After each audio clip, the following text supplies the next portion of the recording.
दोस्रो संविधान सभाबाट अलिकति ठुलो पार्टी हुँदैमा चाहिनेभन्दा बढी पुलकित भयौँ। अनि संविधान जारी गरिसकेपछि हामीले बडा गर्व गऱ्यौँ। नेपाली कांग्रेसले यत्रो चाहिँ परिवर्तनको चाहिँ लिडरसिप लियो, शान्ति प्रक्रिया, प्रजातान्त्रिक आन्दोलन, त्यसै गरी चाहिँ संविधान निर्माणको काम यत्रो लिडरसिप गऱ्यौँ भनेर हामी गर्व गर्छौँ। त्यो गर्व गरिरहँदाखेरि नेपाली जनताले संविधान सभाको पहिलो निर्वाचनमा नेपाली कांग्रेसलाई किन दण्डित गरे? संविधान जारी भइसकेपछि हामीले हाम्रो लिडरसिपमा संविधान जारी गऱ्यौँ भनेर गर्व गऱ्यौँ। संविधान जारी भइसकेपछिको पहिलो निर्वाचनमा पनि कांग्रेसको त्यो किसिमको लज्जास्पद पराजय भयो संसदमा। पनि यी सबै कुराहरूमा कांग्रेसले हेर्दै हेरेन। किन नेपाली जनताको भावना प्रतिबिम्ब कांग्रेसले गर्न सक्दैन? हामी त डेमोक्रेटिक पार्टी हौ नि त। जनताको भावनाको प्रतिबिम्ब राजनीतिक दलले गर्न सकेन भने त्यो दलको रिलेभेन्सी सकिन्छ। अहिले नेपाली कांग्रेसमा एकातर्फ हामीले हाम्रा फाउन्डिङ प्रिन्सिपलहरू स्थापना कालमा कांग्रेस केका लागि स्थापना भएको थियो र बीपी कोइराला, गणेशमान सिंह, सुवर्ण शमशेर, सूर्यप्रसाद उपाध्याय, कृष्णप्रसाद भट्टराई जस्ता नेताहरूले चाहिँ तपाईको चाहिँ लामो समयसम्म लिड गरेको एउटा गौरवशाली पार्टी आज यो दुराशयको अवस्थामा आउनुको कारण के हो भनेर पार्टीभित्र कहिले पनि आन्तरिकमा बहस, चिन्तन, मनन हुने, खोतल्ने, कांग्रेसको केन्द्रीय कार्यसमिति बैठकमा, कांग्रेसको महासमिति र महाधिवेशनहरूमा चिन्तन मनन हुने प्रवृत्ति नै कांग्रेसमा रहेन। जसरी हुन्छ सत्ता कब्जा गर्नका लागि पार्टीको लिडरसिप कब्जा गर्ने, पार्टीको लिडरसिप कब्जा गर्नका लागि के गरी हुन्छ भने हामीले चाहिँ नि कांग्रेसले त हामी कम्युनिस्टभन्दा भिन्न हौँ। किन कम्युनिस्ट? हामी सब यो मुलुकको राज संस्था पछिको, हिजो राज संस्था हुँदा पनि कांग्रेस प्रमुख राष्ट्रवादी शक्ति थियो। चरित्रले नै राज संस्था सबभन्दा बढी राष्ट्रवादी शक्ति हुन्छ। राजनीतिक दलहरू बरु कहिलेकाहीँ आफ्नो राजनीतिक विचार र चिन्तनमा आफ्नो स्वार्थमा बरु बहकिन सक्छन्। राज संस्था बहकिँदैन। आफ्नो स्वार्थमा बहक्यो भने उसको चाहिँ राज संस्था उसले टेक्ने ठाउँ नै गुमाउँछ। राजनीतिक दलहरू सत्ताबाट विमुख हुन्छ। नेपाली कांग्रेस 30 वर्षसम्म प्रतिबन्धित अवस्थामा रहँदा पनि कांग्रेसले आफ्नो बिउ जोगाएर बस्यो, सङ्घर्ष त गरेर बसेको थियो नि। पार्टी त जोगिन्छ, तर चाहिँ एकचोटि राज संस्था पतन भइसकेपछि फेरि आउनको लागि गाह्रो पर्छ। दुनियाँमा आएका उदाहरणहरू छन्, नेपालमा पनि आउँदैन भनेर अहिले म भन्न त सक्दिनँ। राष्ट्रिय राजनीतिको जुन किसिमको चरित्र देखिँदैछ त्यसले आम नेपाली जनतामा चरम निराशा छ। लामो समयदेखि 46 सालको राजनीति परिवर्तनपछि लामो समयसम्म सत्ताको रजगज गरेका भनेका यही नेपाली कांग्रेस पार्टी र एमाले नै हो। 62-63 को राजनीति परिवर्तनपछि नयाँ शक्तिको रूपमा अतिवादी शक्ति माओवादीहरू आयो। माओवादी शान्ति प्रक्रियामा आइसकेपछि उनीहरू पनि यो र त्यो नाममा विभिन्न ठाउँमा सबभन्दा लामो समयसम्म सत्तामा बसे। पहिलो संविधान सभामा उनीहरूलाई जनताले केही गर्छ कि भनेर चाहिँ नि भोट पनि दिए। संसदमा लार्जेस्ट पार्टी बनाए। बहुमत प्रत्यक्ष निर्वाचनमा त माओवादीले एक्लैले बहुमत ल्यायो हैन। 240 सिटमा 120 सिट एब्सोल्युटली उसले जितेको छ। प्रत्यक्ष तपाईसँग गर्दाखेरि उसको स्पष्ट बहुमत नपुगे तापनि ठुलो दल त भएको छ। त्यो दुईटा पछि त दुईटा दल मिलेर नेकपा पनि गठन भयो। त्यो हुँदा पनि त उनीहरूले त जे पनि गर्न सक्थे, तर गर्न सकेनन्। भनेपछि यो 32 वर्षभन्दा लामो अवधिमा कांग्रेस र कम्युनिस्टका नाममा जसले जति समय शासन सत्ता सञ्चालनमा गरे जनतालाई निराशा दिने बाहेक केही पनि गरेन कांग्रेसले पनि। त्यसको परिणामले अहिले नयाँ नयाँ तपाईँको चाहिँ शक्तिहरूको उदय भएको छ। त्यसको प्रतिबिम्बको रूपमा स्वतन्त्र पार्टी गएको निर्वाचनमा पनि हैन तपाईँले चाहिँ सङ्घको निर्वाचनमा, प्रदेशको निर्वाचनमा त्यसको देख्नुभयो। कतिपय दलले प्रदेशमा निर्वाचन नै लडेन, सङ्घमा मात्रै लडे। त्यहाँ पनि उनीहरूले सशक्त धक्का दिए। राप्रपा आफै पनि पछिल्लो तलबमा चाहिँ नि एउटा लिङदेल र लिम्बूको छोराले त्यो राप्रपाको लिडरसिपमा लिएपछि उसले अलिकति आम मतदातालाई चाहिँ नि प्रभावित गरे, आफ्नो पक्षमा पार्न सके र केही सिट बढाए। पछिल्लो सङ्घीय संसद प्रदेशको निर्वाचनको बेलामा पनि यहाँसम्म आइपुग्दाखेरि कांग्रेस र कम्युनिस्ट पार्टी, चाहे त्यो माओवादी हुन्, चाहे नेकपा हुन्, चाहे नेपाली कांग्रेस हो, यिनले जनतालाई निराशा मात्रै दिएको परिणामले अनि संसदभित्र नयाँ शक्तिहरूको उदय भनेपछि 33-34 वर्षदेखि काङ्ग्रेस र कम्युनिस्टका नाममा जुन किसिमको व्यथिति भयो त्यो काङ्ग्रेस र कम्युनिस्ट सच्चिनु पर्नेमा पटक पटक यहाँले भन्नुभयो नि काङ्ग्रेस बिग्रिन थालेको त पहिलो संविधान सभाको चुनावदेखि हो भनेर बिरामी परेको अहिले बिरामी परेको यो सुध्रिनु पर्ने काङ्ग्रेस झन्झन गल्ती थप्दै गयो र यहाँले भने जस्तो चाहिँ काङ्ग्रेस र कम्युनिस्टको निरन्तरको व्यथिति र गल्तीका कारण अहिले जनता सच्चिन बाध्य भए जनता सच्चेर यिनीहरू जनता पनि गणेशमानजीले त एकचोटि भन्नुभएको थियो हालाकि बरोबर भन्नु पनि हुन्थ्यो पछिल्लो पटक अझ जोड दिएर भन्नुभयो आफ्नो पत्नी पनि आफ्नो छोरा पनि चुनाव हारिसकेपछि अझ जनताप्रतिको उहाँको निराशा पनि थियो त्यस कारणले जनता भनेका भेडा भन्नुभयो काठमाडौँका जनता भेडा भन्नुभयो होइन यहाँ हिजोको दिनमा हेर्ने भने पनि 37 सालमा भएको जन्म सङ्ग्रहपछि नानी मैया जस्तोलाई पनि काठमाडौँको जनताले जिताएका हुन् लामो समयसम्म वामपन्थी किताबबाट पद्मरत्न तुलाधरलाई पनि काठमाडौँले जितायो होइन अब यहाँ काठमाडौँका जनता त्यसै गरी काठमाडौँ पछिको दोस्रो पोलिटिकल क्यापिटल भनेको चितवन हो चितवनलाई राजनीतिको लागि बडा सचेत ठाउँ मानिन्छ एन्टी पञ्चायत मुभमेन्टमा होस् 46 सालको राजनीतिक परिवर्तन पछिका चितवनको भूमिका त्यहाँका मतदाताको भूमिका अतुलनीय छ त्यही कारणले पनि अहिलेका मूलधारका राजनीतिक दलप्रति दलले दिएको कुशासन भ्रष्टाचारको परिणामले जनतामा वाक्क दिक्क थिए यो मूलधारका दलप्रति सच्युन भनेर एउटा धक्का दिएको हो तर आफै सच्चे के जनता अब कति मासु चिउरामा कति जागिरमा कति प्रलोभनमा भोट हाल्ने 33 वर्ष 34 वर्षसम्म त लगातार काङ्ग्रेस र एमाले एउटा त यी सच्चिए सबकको रूपमा सिकिए भने हालाकि यो राजनीति एउटा लहरको भरमा एउटा ह्युमको भरमा अब एउटा मिडियाले हाँकेको एउटा मिडियाको गिमिक्स भन्छ नि मिडियाको त्यो तागतले पनि अब विकल्प त जनताले नखोजेको होइन देखिन्छ के तर यिनीहरू लङ टर्ममा के वैकल्पिक शक्तिको रूपमा आफूलाई उठाउन सक्छन् किन त्यहाँ परिपक्व लिडरसिपको त खाँचो छ एउटा जनताको उभारलाई तत्कालको लागि उनीहरूले आफूमा आकर्षण गरेर निर्वाचन त जित्न सके केही सिट जितेको भरमै नै फेरि भोलि लङ टर्मसम्म राष्ट्रिय शक्तिको रूपमा यो उदाएर आउँछ भन्ने त अहिले नै भनिहाल्न सक्ने तर यहाँहरू जो छैन तर के छ भने यसले कमसे कम पनि म चाहिँ यसलाई एउटा सकारात्मक रूपमा चाहिँ के रूपमा लिन्छु भने अहिले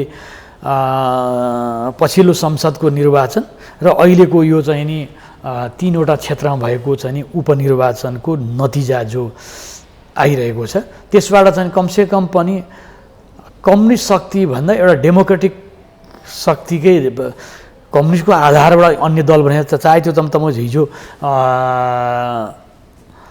त्यो राप्रपालाई नै भन्नुहोस् उसले आफ्नो मुद्दामा केही क्लियर गरेर आएको भने राप्रपाले केही सिट बढी जित्यो अनि त्यसै गरी नेपाली कङ्ग्रेस पार्टी र नेकपा एमाले गरेको लामो सत्ता शासन जुन थियो कुशासन भ्रष्टाचार व्यथिति यी सबै कुरा अनिखेरि एउटै लिडरले लामो समयसम्म दशकौँसम्म चेन्ज गर्ने नेपाली काङ्ग्रेस पार्टीले हामीले लिडरसिप परिवर्तन गर्न खोज्यौँ पछिल्लो महाधिवेशनमा त्यो पनि हामी सफल भएनौँ पुरानै लिडरसिप आयो जनताको भावना अनुसार पार्टी नगएपछि त जनतामा त्यो विद्रोहको भावना आउँछ अहिले त्यही भएको त्यो जनताको विद्रोहको प्रतिबिम्ब यो अहिलेको स्थानीय यो अहिलेको उपनिर्वाचन हो गएको निर्वाचनमा पनि त्यो सङ्केत थियो यो सङ्केत यो जनताको चाहना यो चापलाई राष्ट्रिय राजनीतिका यो काङ्ग्रेस र कम्युनिस्टहरूले बुझेनन् भने विशेष गरेर म अरूलाई भन्दिनँ नेपाली कङ्ग्रेस पार्टी र एमाले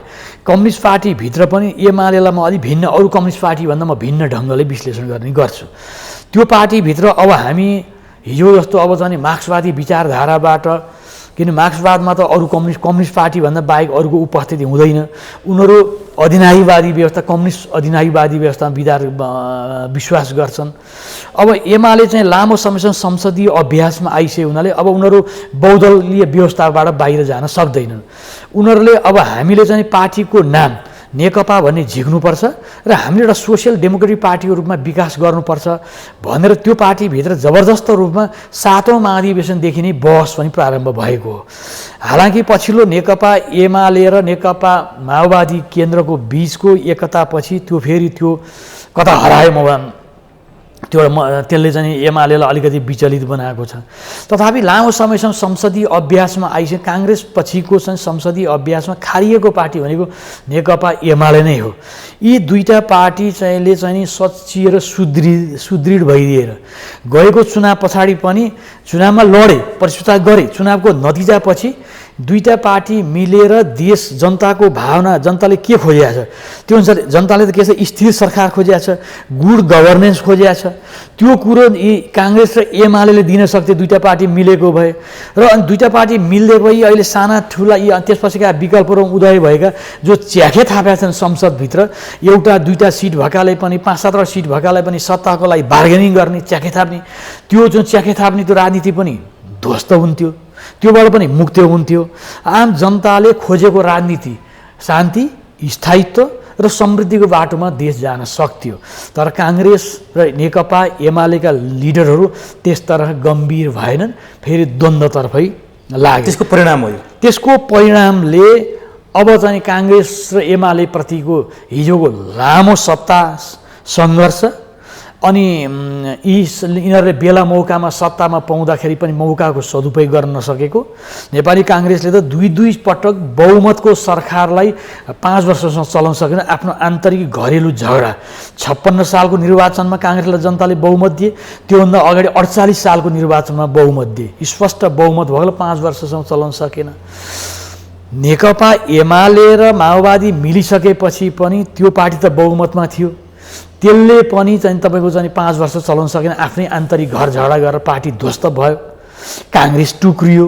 त्यसबाट जनतामा निराशा थियो भने त्यो संसद त्यसपछि आएर आयौँ गएर आयौँ संसदीय खेलबाड तपाईँको चाहिँ राजनीतिक तपाईँको चाहिँ पद्धति विधि पद्धति चाहिँ नचल्ने सत्ता र भ्रष्टाचार यी चाहिँका लागि भएपछि जनता चाहिँ राजनीति पुराना मूलधारका राजनीतिप्रति निराश हुँदै गएको थियो।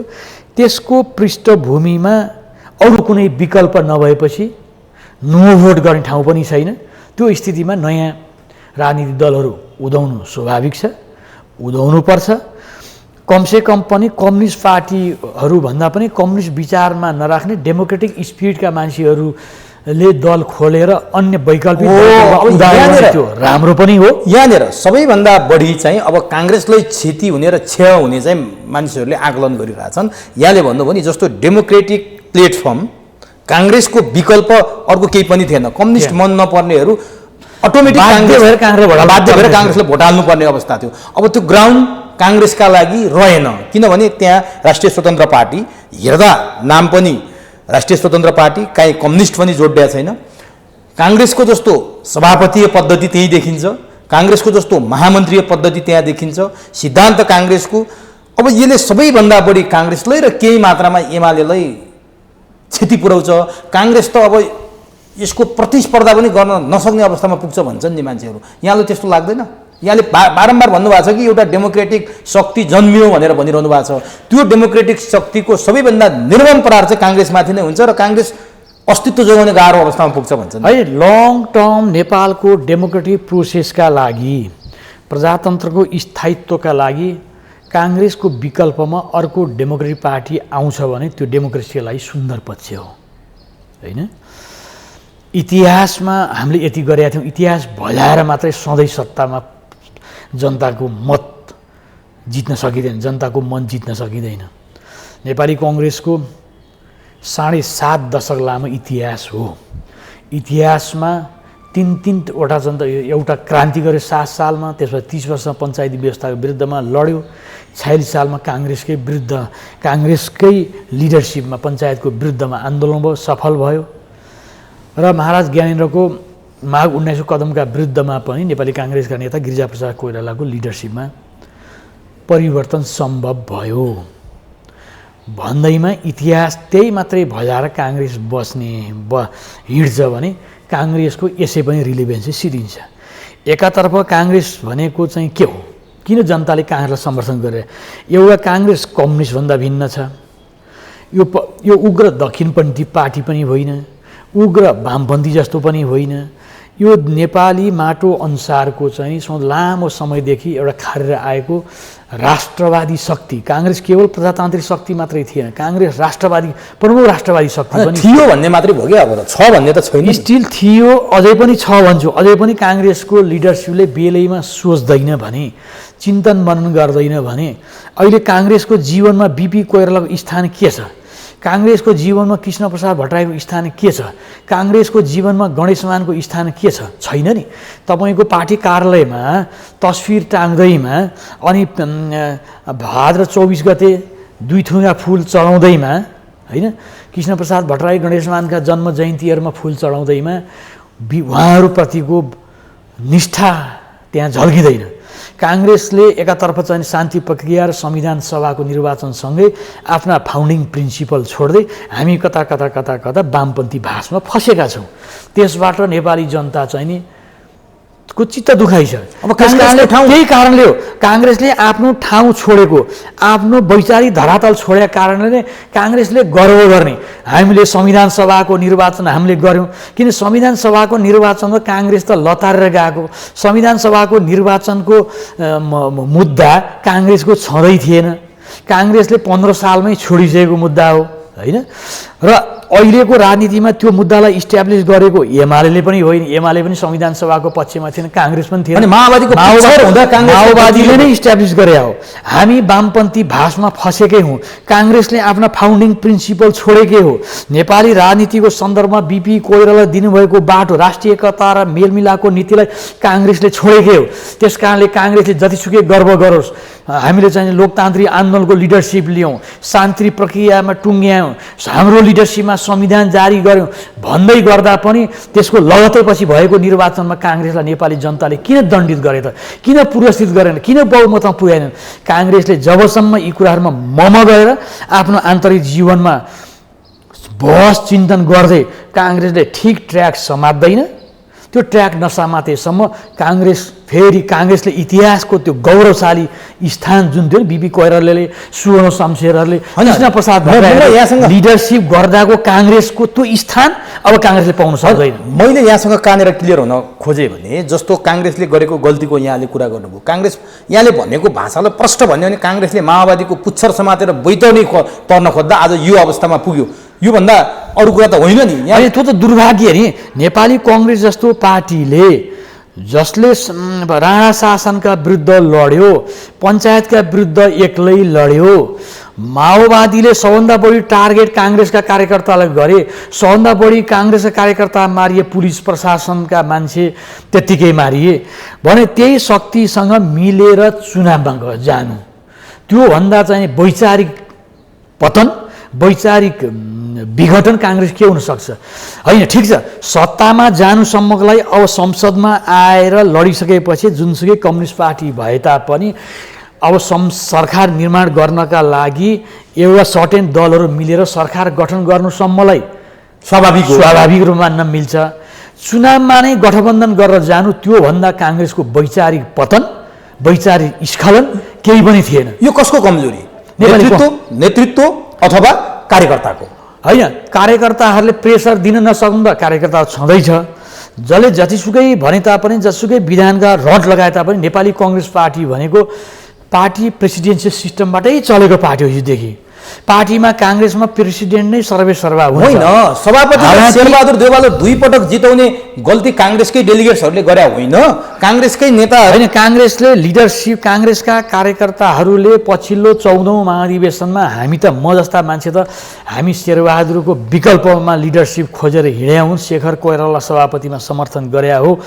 त्यस बेलामा यदि शेरबहादुर देउवा सत्तामा हुँदैन थिए होइन, उनलाई सत्ता प्राइम मिनिस्टर भएर महाधिवेशन गरेका कारणले पनि महाधिवेशनलाई प्रभावित गरे। विभिन्न कारणले उनी फेरि प्रधानमन्त्रीमा आउनु, मान्छे पार्टी सभापति शेरबहादुर देउवा दोहोरिनु नै काङ्ग्रेसको यो हालत हो। एकदम अवश्य हो, किनभने आम नेपाली जनताले काङ्ग्रेसमा लिडरसिप परिवर्तनको चाहना राखेका थिए। परिवर्तनको लिडरसिप चाहना राखेको अवस्थामा कमसेकम यो सङ्ख्याको चाहिँ लाभ दिन सक्छ, नयाँ आउने सभापति त्यो सङ्ख्याको लाभ पाउँछ, अब यसले केही गर्छ कि पार्टीलाई नयाँ दिशामा जान्छ कि देशलाई नयाँ लिडरसिपमा लान्छ कि। शेरबहादुरलाई धेरै पटक आम नेपाली जनताले प्रयोग गरिसकेको र उनले जनतामा त्यस्तो छाप छोड्न नसकेको कारणले शेरबहादुरप्रति जनतामा आकर्षण थिएन, विकर्षण थियो। विकर्षण थियो। आज पनि शेरबहादुर देउवाको अनुहार हेरेपछि काङ्ग्रेसमा भोट हाल्नै मन लाग्दैन भन्ने मान्छे पनि भेटा छौँ कि हामीले। एकदमै छ। त्यस कारणले काङ्ग्रेसमा हामी त म त प्रष्ट रूपमा काङ्ग्रेसको नीति 14औं महाधिवेशन अगाडि नै काङ्ग्रेसमा नीति पनि ठिक छैन, काङ्ग्रेसमा नेतृत्व पनि ठिक छैन। दुवै परिवर्तन नगरेसम्म हुँदैन भन्यो। तर 14औं महाधिवेशनबाट फेरि शेरबहादुर देउवाजी नै आउनुभयो। अब उहाँलाई मैले सभापति लिडरसिप आइसिएस स्वागत गर्नु, समर्थन गर्नु एउटा कुरा हो, तर लिडरसिप चेन्ज नगर्नका लागि भूमिका खेल्ने त्यस बेलाको चाहिँ काङ्ग्रेसमा चाहिँ समयको गति नबुझ्ने प्रकाशमान सिंह, विमलेन्द्र निधिहरू पनि त्यत्तिकै जिम्मेवार छन् आजको दिन आउनमा। अब यहाँले भने जस्तो शेरबहादुर देउवाको दोष त हामीले देखायौँ होइन, पार्टीका 2 जना युवा महामन्त्रीहरू जो शेरबहादुर देउवालाई च्यालेन्ज दिन्छौँ भनेर बोल्नुहुन्थ्यो। युवा हाम्रो चाहिँ हामी एक प्रकारले सेलिब्रिटी पनि हो भन्ने उहाँहरूको घमण्ड अहङ्कार थियो। उहाँहरू 2 जनालाई चाहिँ पार्टीले कमान्डर बनाएर चितवन र तनहुँको चुनाव जिताउन पठाएको थियो। उहाँहरूको नैतिक जिम्मेवारी छैन? 2 जना महामन्त्री, युवा महामन्त्रीहरू जो शेरबहादुर देउवाको नेतृत्वको विकल्प खोज्दै थिए, तिनै महामन्त्रीहरू गगन थापाले तामा तुलसी छोएर मुखमा हरि राखेर भोट हाल भनेर चाहिँ निर्देशन दिएको कहाँ गयो त तनहुँको त्यो निर्देशन? पहिलो जिम्मेवार उनीहरू छैनन्? पहिलो नैतिक जिम्मेवारी पार्टी सभापतिको हुन्छ, किनभने पार्टीमा सर्वे सर्वा भनेको पार्टी सभापति नै हो। पार्टी जसुकै सिङ्गो केन्द्रीय कार्यसमिति निर्वाचित भएर आए पनि बहुमत सभापतिको छ। सभापतिको इच्छा विपरीत काङ्ग्रेसमा त्यहाँ पत्ता हल्लिँदैन, इतिहासले त्यही देखाउँछ। सभापति सर्वे सर्वा हो। सभापतिले नचाहेको कुरा केन्द्रीय समितिबाट पासै हुँदैन होइन। महामन्त्री 2टा महामन्त्री हुनुहुन्छ, प्रभावशाली व्यक्तित्व उहाँहरूको छ। महाधिवेशनमा त्यत्रो मत ल्याएर गर्नुभएको छ होइन। त्यसै गरी शेखर कोइराला एउटा महामन्त्री त उहाँकै लाइनबाट आउनुभयो। सभापति शेखर कोइरालाको समूहबाट नै उठेर जितेको महामन्त्री हुनुहुन्छ।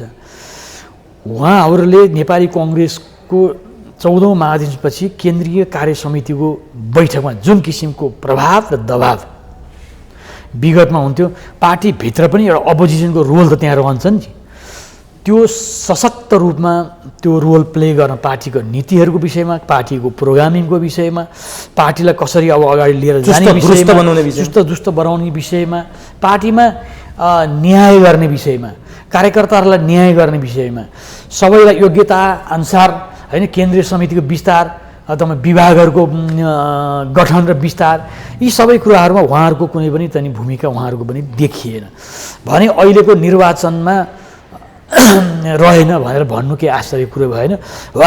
बाहिर मिडियामा गएर आफ्नो ओरेटरसिपले, भाषण कलाले प्रभाव पार्नु, ताली खानु एउटा हो। सँगसँगै पार्टीको लिडरसिपमा पुगेर लिडरसिप सफल लिडर बन्नु र काङ्ग्रेसलाई देशको आवश्यकता र प्रजातान्त्रिक मूल्य र मान्यता अनुसार त्यो हिजो इतिहासको त्यो गौरवशाली स्थान पुर्याउनको लागि उहाँको रोल, क्षमता देखिएन। त्यो क्षमता, त्यो क्यापासिटी उहाँहरूले देखाउन सक्नु भएको छैन अहिलेसम्म अब उहाँहरूको भूमिकाबाट। अब देउवाको पुस्ताले त सकेन, यहाँले भनिसक्नुभयो, देउवाको त्यो समकालीनहरूले सकेन।